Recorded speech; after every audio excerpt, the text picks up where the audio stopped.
Poison Pen by Genkai Fan. Chapter 22. Time for a history lesson.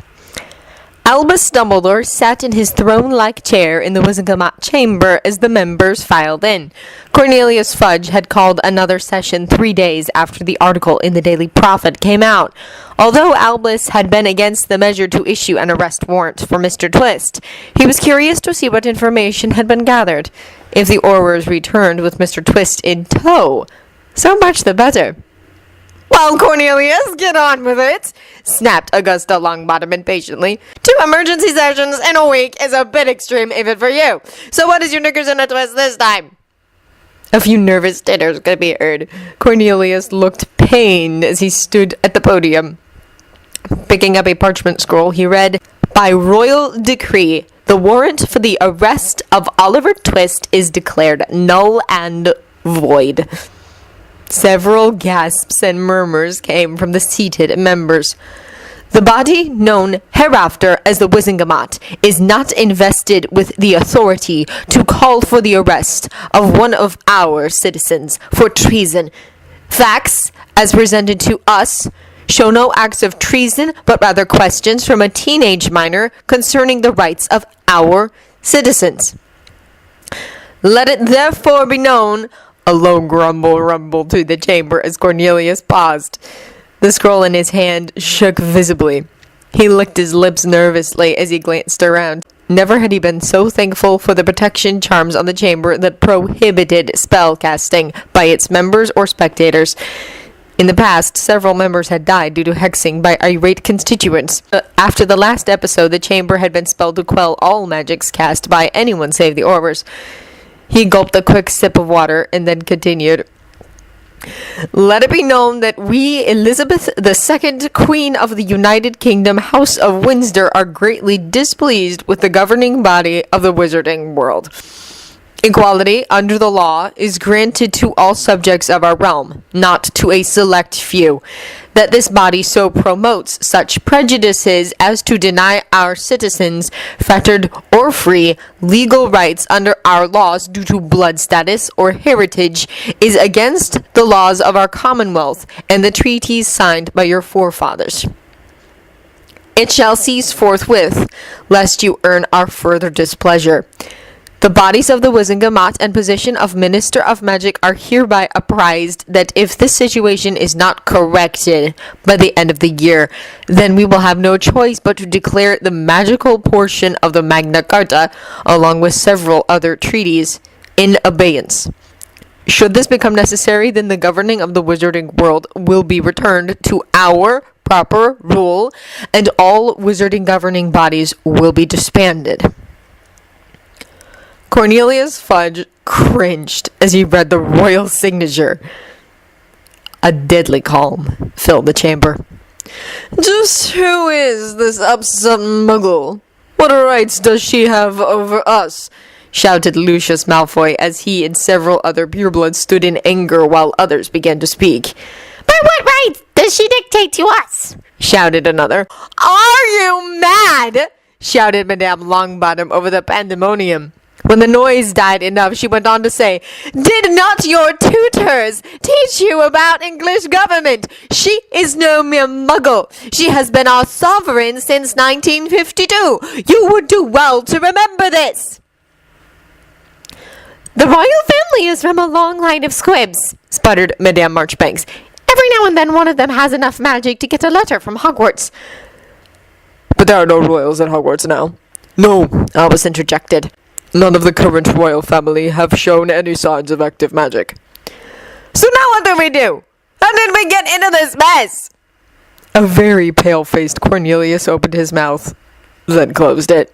He looked at a red-faced, sneering Lucius Malfoy.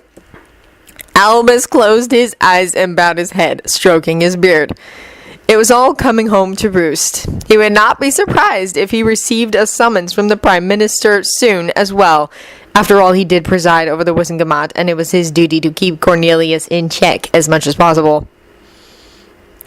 "Wizengamot served notice by royal decree. by Emily Anderson. Today, in front of the Wizengamot and this reporter, Cornelius Fudge stood up and read a declaration from Her Royal Majesty Queen Elizabeth II. For those that don't know who this is, she is the royal sovereign that rules all of Great Britain, magical as well as muggle. The royal family is from a long line of squibs dating back to the time of King Arthur. However, it is King John in 1215 who signed a document called the Magna Carta, granting certain rights and liberties to all citizens. King John also signed a magical document granting the first of many concessions to the wizarding world, provided that they did not go against British law. To keep the wizarding world free from Muggle interference, several treaties were put in place, giving wizards the right to self-rule, so long as they honored the basic tenets of British law. By royal decree, we the wizarding world must come under proper compliance with Muggle laws, or our world will cease to exist as we know it. To keep our world a secret and to continue with self-rule, we must comply. Merlin, help us all.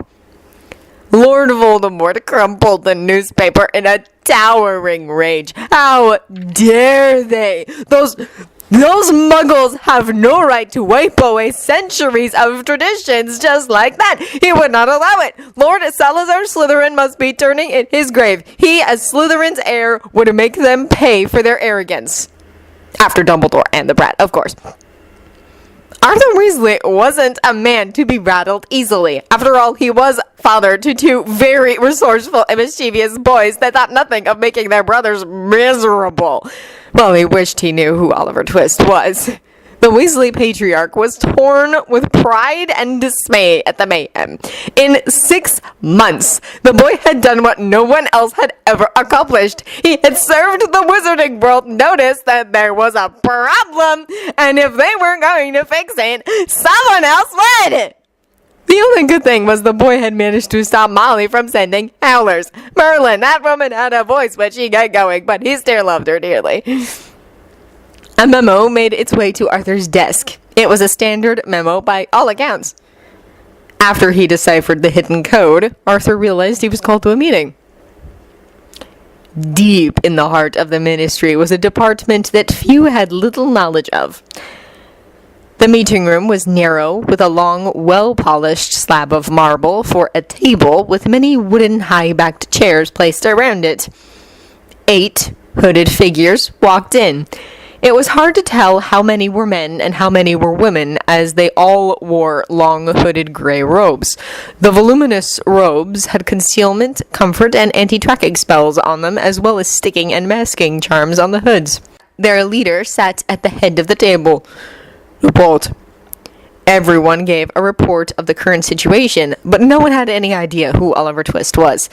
The clues were there, but a key factor still missing. One hooded figure reported that it was Amelia Bones who had alerted the Prime Minister of their current situation. Many were pleased that she had done so.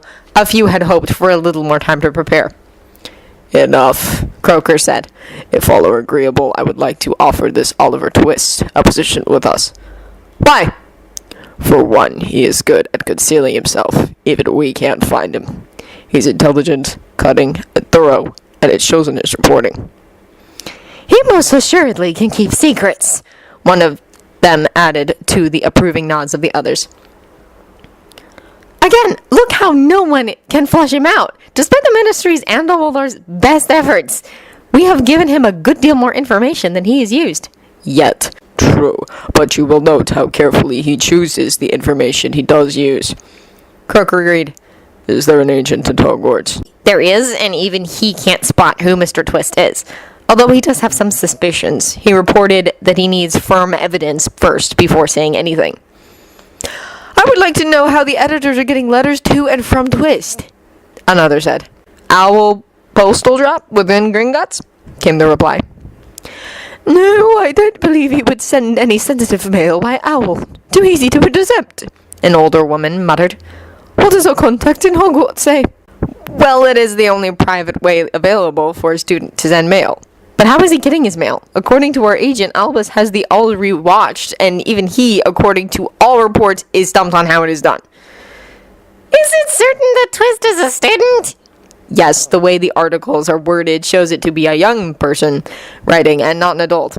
Plus, look how he keeps coming back to problems within the school. An adult would have more concern for adult issues and pay less attention to school-related matters. Speaking of Hogwarts, we need to get Potter in to hear the prophecy soon. That was time, Crooker said. Dumbledore's playing his cards too closely to get Potter away just now. He's got the boy locked down tighter than a Gringotts vault. Maybe when Hogwarts breaks for the Christmas holidays? We will see. Vernon Dursley groaned as he read the initial reports from the auditors. How could things go wrong so fast? As it stands, he's looking at repaying back about £250,000 sterling, selling his stock portfolio, and maybe even facing a term in prison. 2. Mr. Vernon Dursley. The final audit report should be completed by mid-December. It has been noted that you have been receiving benefits for a minor child, Harry James Potter, since the deaths of his parents in 1981. All records and receipts for said child's care will be handed over by the end of December. If any irregularities are found, you will be repaying all funds not spent for the welfare and care of said minor, plus interest, and possible criminal action will be discussed then. Due to these factors, copies of this report are being sent to Inland Revenue and Grunning's legal retainer. Ragnarok, Director of Gringotts Bank. CC Lord Peter Flinchley Adams, Inland Revenue. Ragnarok cackled as he read the latest reports on the missing command. The fools! They are only cutting their own throats if they anger the crown. Overlord! A small goblin broke into Ragnarok's musings. The keeper is here to see you again. Do not keep her waiting, youngling. Show her in. Ragnarok snapped impatiently. The small goblin ducked back with a squeak, holding the door respectfully for the robed and hooded figure that swept regally into the room. Ragnarok rose, bowing courteously, gesturing for this figure to be seated. Greetings unto you, Overlord, she said, lowering her hood. The door shut silently behind the figure as she, for it was indeed an elderly female goblin, sat in the chair before Ragnarok's desk. I have examined the papers and memories you have sent, and I agree. It would be to our advantage to help this wizarding youngling. Ragnarok nodded his head as he returned to his chair, acknowledging her decision. It is good to know that I have chosen wisely, Mistress of Knowledge. His deep, gravelly voice murmured. He has many trials before him. What can you tell me of any aid we may give? There are many ways open to us, her calm, soft voice replied. The darkness within him, the piece of soul the Dark One planted, it must be removed. Soul? He carries a piece of the Dark One's soul within him? Can it be done without harming the boy? Ragnarok gasped in shock. It will take a very ancient ritual, but it can be done. She nodded as she spoke. But that is not the original purpose of this ritual, she continued calmly. What then? I viewed the memories the boy gave you about the return of this self-styled Voldemort. I believe the ritual of renunciation, when used with 2 others, will solve many of his problems. And then, she continued, there is the matter of the claim of... Her soft words droned on, leaving Ragnarok in a daze. He shuddered at her words. What in the 7 hells had he gotten himself into this time? And with a final shiver, he looked into her strange, sightless eyes and listened intently.